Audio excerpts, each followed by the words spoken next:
금융위원회가 올해 주요 업무 추진 계획을 발표 중입니다. 현장 함께 가보시죠. 2013년 이후 최저 수준인 5.8%로 둔환됐습니다. 대출 구조와 LTV, DTI 등 건전성 지표도 꾸준히 개선되었습니다.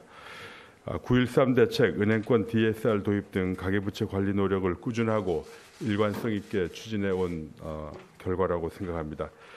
기업구조조정 촉진법을 제2법에서 기업구조조정 작업을 차질 없이 진행해 오고 있습니다. 글로벌 금리 정상화, 미중 무역 분쟁 등 시장 위험 요인에도 관계 기관과 함께 기민하게 대응해 왔습니다. 또 금융 부문의 경쟁과 혁신을 촉진시키는 제도적 기틀도 구축했다고 생각합니다. 작년 5월에 금융업 진입규제 개편 방안을 마련했고 경쟁도 평가를 토대로 해서 얼마 전에 지난 3일에 3개 회사에 대해서 부동산 신탁업 예비 인가를 했습니다. 또 금년 상반기 중으로 신규 인터넷 전문은행 예비 인가를 계획하고 있습니다. 인터넷 전문은행법, 금융혁신지원특별법을 제정해서 혁신적인 금융 서비스가 등장할 토대를 마련했습니다. 아울러서 법정 최고금리의 인하, 장기 연체자의 재기지원 확대, 그리고 약 7조 원 규모의 정책 서민 금융 상품 공급 등을 통해서 금융의 포용성을 강화해왔습니다. 그렇지만 보완하거나 분발해야 할 사항도 여전히 있습니다. 아직까지 많은 금융 소비자들께서 우리 금융 시스템이 소비자가 아닌 금융회사 중심이라고 느끼고 있습니다. 보다 소비자 친화적인 금융 시스템을 구축해야 하겠습니다. 금융의 포용성을 더욱 확장해서 청년층, 고령층 등 그동안 정책 대상으로 충분히 고려하지 못했던 계층까지 보듬어야 하겠습니다. 공정하고 투명한 금융질서 구현을 위해서 금융회사 지배구조법, 금융그룹 감독법 재개정 등 입법 과제를 조속히 추진해야 하겠습니다. 2019년에는 그간의 정책 기조를 일관성 있게 유지하면서 국민들의 체감도가 높은 과제를 발굴하고 이를 통해서 구체적인 성과를 창출해 나가고자 합니다.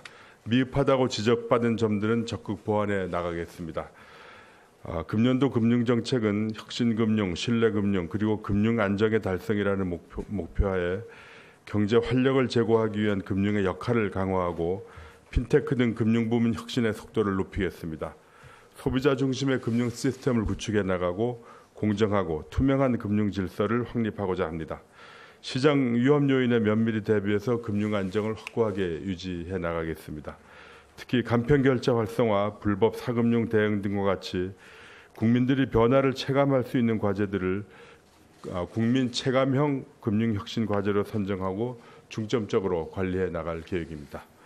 오늘 브리핑에서는 이와 같은 국민 체감형 금융혁신 과제 중에서 그동안 충분히 소개해 드릴 기회가 없었던 5가지 신규 과제를 중심으로 말씀을 드리겠습니다. 5대 신규 과제 중 첫 번째로 규제 혁신을 통해 금융산업과 시장의 자율성과 역동성을 제고하겠습니다. 먼저 불필요한 영업 규제를 과감하게 개선하겠습니다. 4차 산업혁명, 빅데이터 활용, 비대면화 등 산업 구조와 시장 여건의 변화를 금융규제 개혁의 기회로 활용해서 금융산업이 한 단계 더 성장할 수 있도록 하겠습니다. 보험사의 건강 증진형 상품 활성화, 카드사의 빅데이터 활용 컨설팅 업무 수행, 비대면 방식의 신탁계약 체결 등이 가능하도록 규제를 합리화해 나가겠습니다.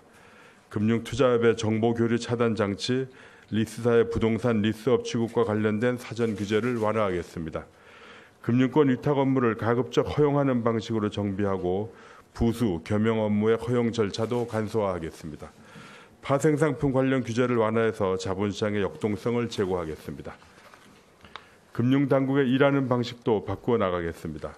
금융회사의 혁신과 경쟁력 제고 노력을 저해하는 그림자 규제를 일괄 정비해 나가겠습니다. 금융회사의 검사, 제재도 쇄신하겠습니다. 기존의 저인망식 검사 관행에서 탈피해서 금융 소비자 보호나 내부 통제 관리 등 핵심 부문의 취약점을 진단하고 개선을 유도하겠습니다. 준법 교육 대체 등 신종 조치 수단도 활성화하겠습니다. 검사 당국은 검사의 효율성을 높이고 금융회사는 수검 부담을 줄일 수 있을 것으로 기대합니다. 두 번째 과제로 고령자, 청년층 등에 대한 맞춤형 지원을 통해서 금융의 포용성을 보다 강화해 나가겠습니다. 고령층의 주택연금 가입 저변을 넓혀서 노후 생활 안정 수단으로서 주택연금 활용도를 제고하겠습니다. 주택연금 가입 연령을 하향 조정하고 그동안 가입자들의 개선 요구가 많았던 사항들도 합리적인 범위 내에서 개선해서 가입 유인을 높여 나가겠습니다. 청년층의 주거 부담을 줄이기 위해서 전월세 금융 지원 프로그램을 마련하여 총 1조 1,000억 원의 소액 보증금 대출과 월세 대출 등을 공급하겠습니다. 고령층과 청년층을 대상으로 맞춤형 금융 교육을 제공해서 금융 이해도를 높일 수 있도록 지원하겠습니다. 세 번째 과제로 일상생활 속의 불합리한 금융 관행을 개선해서 금융 소비자의 권익을 제고해 나가겠습니다. 어려운 용어 사용 등으로 인해서 소비자 분쟁을 유발해온 보험 약관의 경우 작성, 검증 그리고 평가 체계를 소비자의 눈높이에 맞추어서 개선하겠습니다. 개인 채무자 권익 보호를 위해서 채권 추심 제도를 정비하겠습니다. 금융회사의 손쉬운 부실 채권 매각을 제한하고 무분별한 시효 연장 등의 추심 관행을 시정하겠습니다.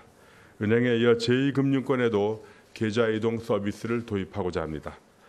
금융 소비자들이 주거래 금융회사를 바꾸는 경우 번거로움 없이 자동 납부 계좌도 변경할 수 있도록 해서 편의성을 높이겠습니다. 아울러 소비자가 은행에서 대출을 받고자 하는 경우 다른 은행 예금 계좌 정보를 편리하게 조회 활용할 수 있는 시스템을 만들겠습니다.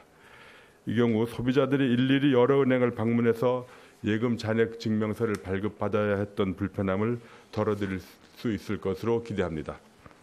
네 번째 과제로 회계 공시제도를 개선해서 공정한 자본시장 질서를 확립하겠습니다. 신외부감사법에 따른 개혁 과제들을 차질 없이 이행하고 회계 감독 방식도 회계 처리 기준의 해석 안내 등 사전 예방 지도 중심으로 전환해 나가겠습니다. 기업 가치 판단 요소의 다변화 등을 고려해서 기업 지배구조 공시 세부 가이드라인을 제공하고 노동, 소비자 관련 등 비재무적 정보의 공시 확대를 추진하겠습니다.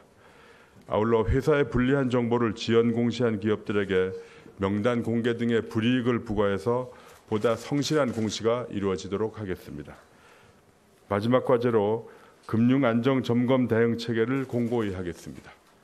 우리 경제의 취약 요인인 가계부채 증가율을 5%대로 억제해서 계속해서 하향 안정화 추세를 유지하도록 하겠습니다. 기업 구조조정 추진이 원활히 이루어지도록 부실채권 시장의 수요 기반을 확충하고 기업 회생채권 중개도 활성화해 나가겠습니다. 경영 정상화 PEF에 대한 민간 매칭 투자 확대 등도 추진하겠습니다. 아울러 대형 금융회사에 대한 회생 정리계획 제도를 입법화하고 비은행 거식 안전성 관리를 강화하기 위한 조치들을 차질 없이 추진해 나가겠습니다. 지금까지 국민 체감형 금융혁신 신기후 과제에 대해서 말씀드렸습니다만 금융정책의 효과를 판단하는 궁극적인 기준은 정책 대상자인 국민들과 금융시장 참가자들이 실질적인 변화를 체감하는지 여부라고 생각합니다. 국민들이 금융회사와 거래하고 금융상품을 이용할 때 예전보다 한층 더 편리해졌고 두텁게 권익을 보호받고 있다는 점을 체감하실 수 있도록 금융 시스템의 틀을 바꾸어 나가겠습니다. 금융회사, 핀테크 회사 등이 개발한 혁신적인 사업 모델과 영업 방식이 불합리한 규제로 좌절되는 경우가 없도록 하겠습니다. 금융규제 샌드박스를 적극 활용하고 금융당국도 혁신적인 마인드로 금융규제와 관행을 개선해 나가겠습니다. 2019년에도 우리 금융이 경제 활력을 뒷받침하고 혁신을 선도하면서 소비자 중심의 신뢰받는 금융으로 거듭날 수 있도록 각고의 노력을 꾸준히 기울이겠습니다. 감사합니다.